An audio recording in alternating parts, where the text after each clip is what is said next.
With how excited I was for Daredevil Born Again Season 2, I just had to do some instant reactions for ideally every episode, but at minimum, I felt I had to do it for episode 1, just because of how excited I was to see this show.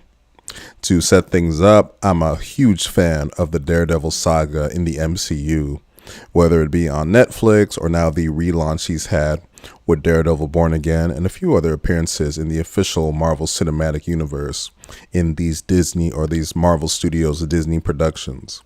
You know, Daredevil, the 3 seasons that they had on Netflix and his appearance in The Defenders were awesome.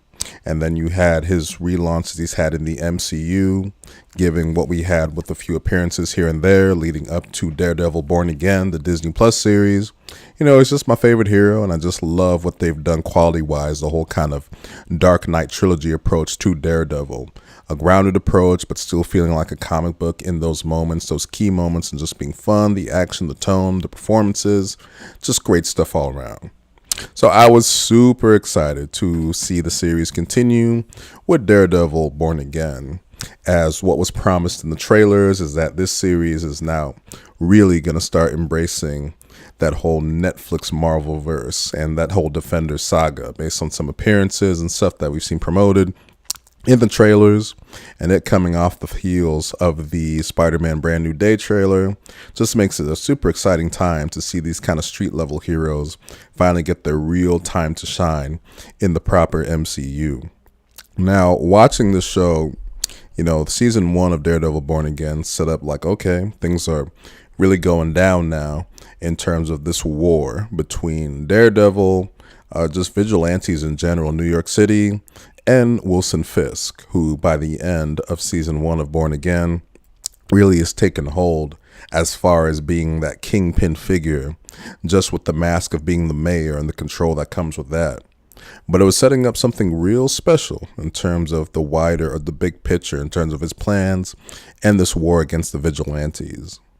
Now that the initial action scene that we saw showed that, wow, there's a real difference when it comes to that whole kind of Disney level budget compared to the Netflix shows, which were more grounded and had a grittier feel.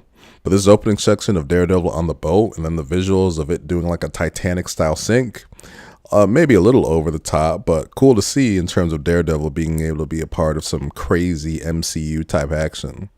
So that was some cool stuff. And when we kind of get past that and start to see like where the characters are, that was real cool to see Matt and Karen having, you know, really being in a relationship. The first time we've seen them in a relationship with her knowing him as a Daredevil. In the previous appearances, whether it be the Defenders, Daredevil Season 3, it's always been a thing where Karen's a little on edge because of Matt's life as a Daredevil. And it was actually kind of interesting because, you know, with the 3 friends together, Nelson, Murdoch, and Paige, that we saw briefly together for Daredevil Born Again Season 1 towards the beginning, you know, we saw them kind of hinting at something of a relationship, but kind of being in that jokingly kind of friend zone.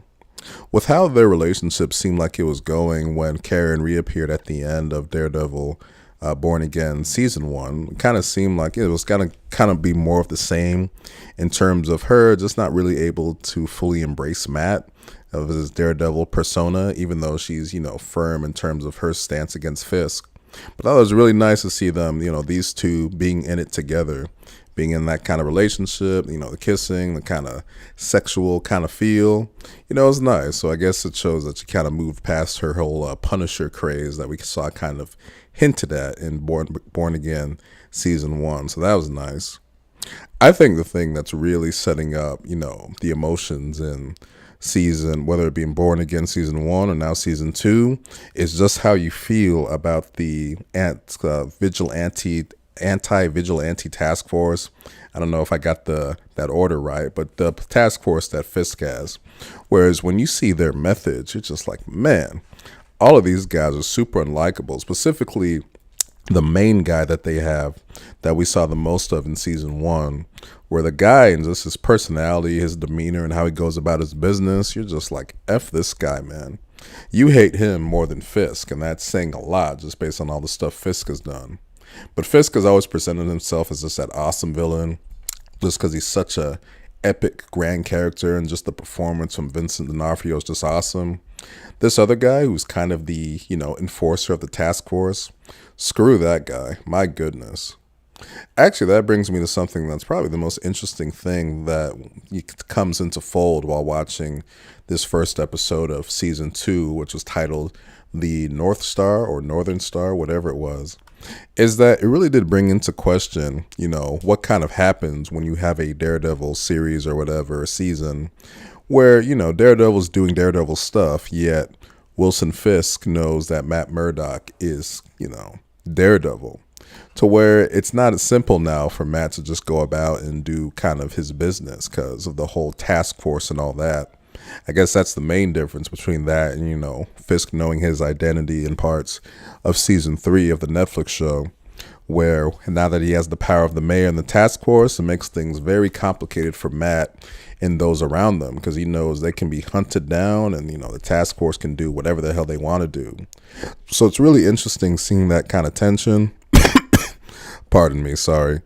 And it shows that, and it goes back to what was shown in season 1, that every time Matt puts on that Daredevil mask, he knows he has a lot to lose because Fisk knows his identity as Daredevil.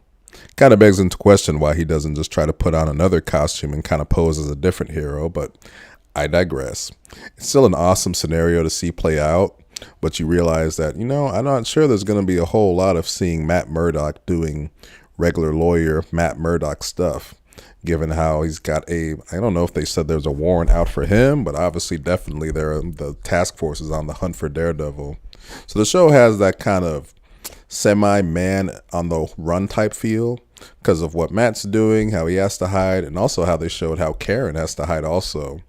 That wig was pretty atrocious though, and just how it was just kind of stylized and obviously looked like a wig. It kind of looked like that like a weird kind of bop haircut or whatever. It was just kind of a weird thing to where it's like, that doesn't look like the best disguise right there.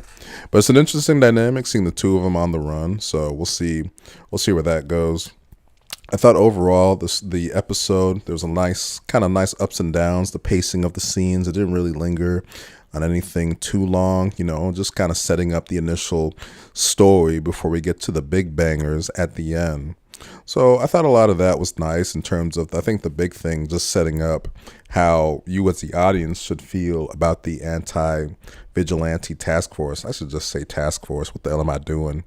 But yeah, just the way those guys go about their method really has you rooting against them, just realizing the full corruption of Wilson Fisk. But, it's a fun thing. He's a great villain, one of the ones that you're just super impressed by. But you realize, how the hell did this guy become freaking mayor? And him as the mayor, he showed in season 1 that he can kind of hide that Kingpin persona for a little bit. But eventually Kingpin's going to be Kingpin, and he's going to do some, Kingpin type stuff like that epic cop kill that we saw at the end of season 1. That actually kind of reminds me of something in terms of with how they're going about in season 2 here, really kind of playing into that history that reporter girl, BB Urich, the daughter or niece of Ben Urich, really going into that history. I thought one of the probably arguably the best, non-action scene was that scene that she had with Karen Page, who did have that kind of, friendship with Ben Urich in season 1. It's amazing to see how much of an impact that's having all these years later, over a decade since season 1 of Daredevil, when that happened, when Fisk, spoiler alert, killed Ben Urich. That was a great scene to really play on that history and really kind of stir up those emotions again and just realize what a just kind of corrupt, murderous dude that Wilson Fisk is. Obviously, you didn't need just that scene of dialogue to prove it, but still, I like that they're playing into that history, and it's one of the nice things of having Karen Page around for this full season rather than just the few episodes she was around for in season 1 of the show. So that was really well done. So the episode was going in some nice directions. Oh my goodness, how could I forget Matthew Lillard's character, Matthew Lillard, he's had just a really interesting renaissance in recent years, whether it be for Five Nights at Freddy's. He got his appearance in Scream 7 just a few weeks ago, and now you're having him pop up here as a new character who I don't know anything about. I'd have to read up on it to see what kind of comics book character he's playing. But it's an interesting personality because it's kind of the stuff that Matthew Lillard does in terms of that kind of personality, kind of a hybrid between his Five Nights at Freddy's character and his Scream character. You know, that just kind of boisterous, kind of out there personality. It does kind of clash in the scenes that he's with Wilson Fisk, where you're like, oh my goodness, this guy, I don't know how the hell Fisk let Lillard's character talk as long as he did. He's that kind of annoying kind of prick of a personality, but it shows that he needs him for something. So I'm interested to see the directions that character goes. But it's kind of cool to say that you got Matthew Lillard in the MCU, so that was nice. But the ending was really something cool. We see Matt as a Daredevil at the beginning of the episode. We don't see him again as Daredevil until the actual ending, where he's saving, can't remember that guy, but Matt's kind of retired cop informant that helps him with investigating and things like that. It's a nice character, and I like the relationship those two have. But with the task force going after that character, you're like, uh-oh, it's going to not end so well for this guy until Daredevil does his, save, goes in and saves the guy. But what was amazing was seeing that, oh, Jesus, when it got to the part where they are able to pin him down and take the mask off, he's just like, oh my goodness, what the hell's going to happen here? I was like, Jesus, this is it's unclear really how many people, Fisk obviously knows about Matt's identity and his right-hand man, Buck. But it was unclear, how much the task force knows about Matt Murdock as Daredevil. I mean, they went after him, guns blazing, into his apartment in season 1. So it's unclear how many of them know it. I guess it's not kind of widespread knowledge. But, to see that scene, we're like, oh, Jesus, what if he gets captured right here? But the last minute save that happens when you see the projectiles go through the window. At first, because it did come across as bullets. In fact, some of them might have been bullets. So you think is that a last minute kind of Punisher save? Because I didn't think he was supposed to be in season 2. But then seeing, that knife and the symbol for Bullseye, I was like, ooh, how things are getting interesting here now with Bullseye, saving saving Daredevil. Whether he was able to see that Daredevil was Matt Murdock should be something else. I always find it kind of interesting, or maybe they'll go into this to show that Bullseye maybe already knows that Matt Murdock is Daredevil. I say that based on, the two have had based on the interaction the two had in season 1, where he goes to Poindexter's, goes to the prison to meet up with him. I don't know. You would figure just being close to the guy, you'd be able to tell that maybe he's a Daredevil.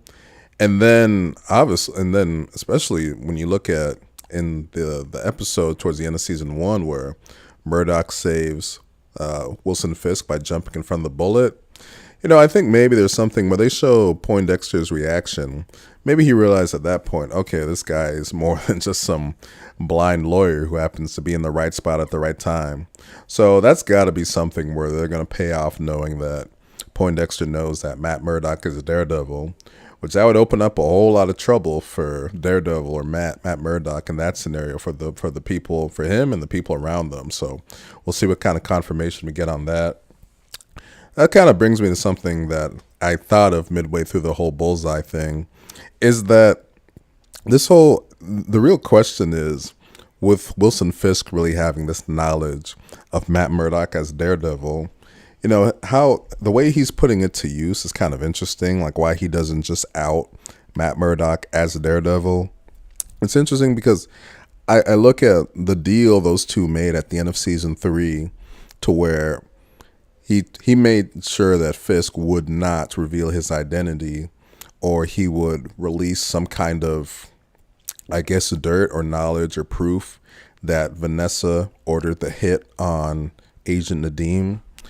It seems kind of like a flimsy thing on Matt's promise, especially when this, in the time since that, from season 3, it's been years since then, and we saw that Fisk was able to get out of that whole pickle in prison he was in after the whole FBI corruption, that one line explained the way they had in season 1.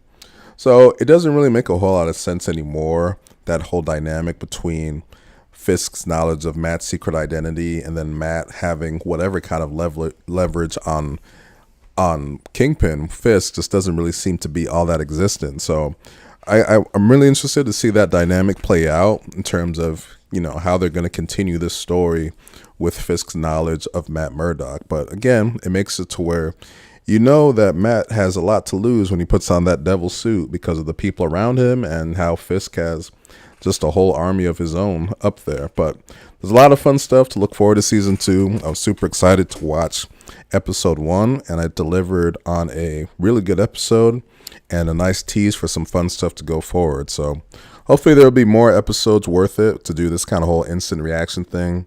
It's definitely super exciting to watch season 1 of Born Again, the Northern Star, and I cannot wait to see more. So this was a really good episode, I think, all around. I don't really have any big complaints when I'm thinking about it in a kind of instant reaction format. I'll do a full review for the show once all the episodes come out. And in terms of just that delivering on that level of hype for a first episode, I thought this was a really good one. So that'll do it for this reaction for Daredevil Born Again Season 2, Episode 1. If you made it to the end of this video, thank you for watching.